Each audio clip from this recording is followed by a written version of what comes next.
Maqaan isaa Coborsaa jedhama. Maqaan nyaata kanaa Cororsaa jedhama. Nyaata warra Wallaggaati. Nyaata aadaa warra Wallaggaa Cororsaa jedhama. Yeroo duraatiif nyaata kana nyaachuu qabu. Footoo isaanii argaa garuu takkaa nyaaddan beeku. Ammaan tana ijoollee warra Wallaggaa takka wajjin nyaatu jira isaantu na fide argaa. Akkam yaa'u sakaa qammaseen beeku ammoo maal laala. Akkanuma kutatanii bira akkanuma kutatanii. Asin tuqatta, asii fudhattee asin tuqatta.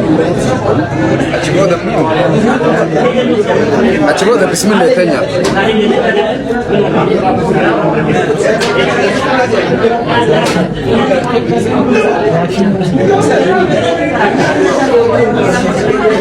Kita korna bagaimana? Korna mana kira?